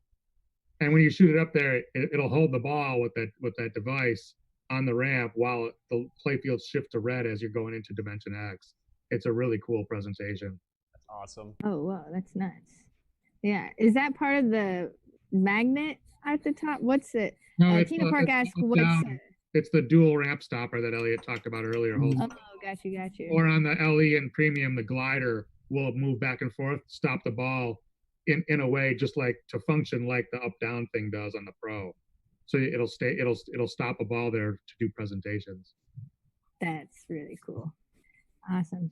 Well, we're getting to our time. I want to do another Marco t-shirt swag drawing. But while I set that up, do you guys have any like last words that you want to say about this game or working with Stern or pinball in general? You're like, well, for me, can I go on my walk now? It's a big question. Come on, somewhere I'm in the just middle. really proud to be part of the team at Stern, and you know, it's a real joy to get to do this every day for a living. Everybody, I think I can speak on behalf of everybody at Stern that we really appreciate all of the fans and customers that we have. We can't do what we do without you guys being there. So thank you for supporting our games, for playing our games, for buying our games. Thank you for all your feedback.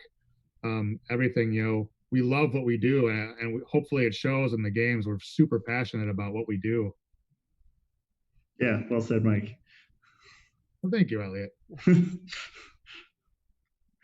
And from the bottom of our hearts, we miss hanging out with you at every single pinball show. I do. I hope the scientists will come up with some medicine soon that will make, you know, the world a safer place to rid us of the coronavirus, because the Marco folks and I have a nice long history together of touring for all the pinball shows to bring you these games and show off, and for me to interact with everybody to help, you know, teach you guys about our products and our games. I missed the whole year immensely. I'm not just saying that because I got cheated out of all those In-N-Out burgers either. I genuinely enjoy meeting all the fans of what we do at these shows, and it was a real downer that we couldn't do that this year. Well, yeah. Next time we're out there, they'll be bigger, better, and way better. We'll do double better. The Marco folks have become a second pinball family to me. My first is the team at Stern, and then my remote pinball family is the Marco folks that I'm on tour with throughout the year usually.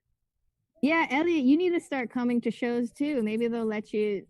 They gotta let me out of my cage. Yeah, after they see you do this, maybe they'll give you a little break and you can come do a live seminar, which would be really cool. That'd be fun. That'd be really awesome. Yeah, bring a big box of cool mechanical assemblies. We'll play with some stuff. Yeah, I actually have a full desk of just stuff that like either made it or didn't. And like, it's just fun to pull from those sort of devices and or reuse them or whatever, but it's just a cool box of stuff. I like to walk by Elliot's area because I do look on his desk all the time to see what cool stuff he's got either working on or he's just got hanging around there. Yeah. And those guys never cease to amaze me with the stuff that they come up with and the way and the problems that they solve to make these mechs work and become reliable. Yeah, and we keep getting this question. It's not really a mechs question, so maybe Mike, this is something you can answer. But do you ever see you guys developing a new menu system that's not kind of like that OG DMD looking style, but something more for the times? I think in time, it's on our wish list of things we want to pretty up. So, I couldn't give you a timeline on that, but it is something we talk about, and, it's something that we do want to tackle. Nice. And I will say, I don't know if Kyle mentioned it earlier, but the manual and stuff that you give in the box was very beautiful. And it was in like 10 different languages and stuff too, and printed on very nice paper. We were all very impressed. We were like, oh. Well, thank you. I haven't even seen one of those yet because I haven't been in the office since the end of February. So when they sent me a machine, I don't get a manual with mine because I get one of the first ones they build, as a prototype. Right. Yeah. It goes through all the menu system, but also like how to set it up properly with pictures and stuff. And the it's all like first time high setup. quality. Those are handy for people that have never done it before. But hopefully between this and other videos, you'll have the confidence to take this thing out of the box, set it up, and enjoy it. Yeah, and that manual is also available online, so you can download it to your phone or whatever too. Yeah, which is also handy. A PDF now. It's awesome. And Dalton asked, is there an MXV skill shot? There isn't one in Turtles, unfortunately. No. Future code update. I lobbied for one, and Dwight's like, well, I've got, and it makes sense to not have one in Turtles because the skill shots were unique to each turtle, and those are, so I could. When he told me that, I'm like, all right, I'm not going to force the issue, but you'll still see the MXV skill shot in plenty of other games. Maybe we need an MXV combo or something. If it can't be a skill shot. I'll try to work on Dwight to see if I can soften him up to put that in there. All right. It might require me sending a box of donuts delivery to his house. I'll send a box of donuts too if we can get this to happen. All right. If everybody sends him a box of donuts, then for sure he has no choice but to put it in. That would be awesome. It would be really cool, actually, a video compilation of all of your skill shots. Oh, you know what? Maybe I'll put one of those together when I get a few more under my belt, like after a few more titles come out with them in there. Awesome. Well, thank you guys so much. Before we let you go, let's draw one more name. This is for a Marco t-shirt, the new Marco Wizard shirts. And the winner is Scott Bogan. Scott Bogan. So if you're in the chat, we'll let you claim your prize. And man, we've had such a great time talking with you, Mike and Elliot, and Daniel Spolar too. I know he's listening in the background to not mess up my format. Thank you for participating, everyone. We were so nervous and excited for this moment, and we hope we can do this again. Yeah, thank you for having us on. I'll happily come back anytime you guys want us. Yeah, same here. It was super fun. Like, I'll do this again. Careful what you being offer. able to do this in person with people, so this was a nice way that I could still answer people's questions and and get the word out about what we're doing. Yeah, I tried to add Kyle into the big screen and then I had him flipped upside down, so I won't do that. It's all good. Yeah, no, this was fun. Scott, I see you. I am very, very much looking forward for the stop streaming to occur and just playing this for the next 3 hours before I have to go play it again on the stream. So I predict later when I'm on my walk, I'm going to get a lot of text messages from Kyle asking me about rules. Like, hey, what does this do? How do I do this? How do I be as good as you, Mike? Help. Yeah. Sure. All right. Well, thank you, everyone in the chat. Man, my heart's racing. This was awesome. Thank you, guys, and have a great day, the rest of the day. Thanks, too. All right. Thanks, everybody. Bye, everybody. Bye, everybody. Thanks for watching.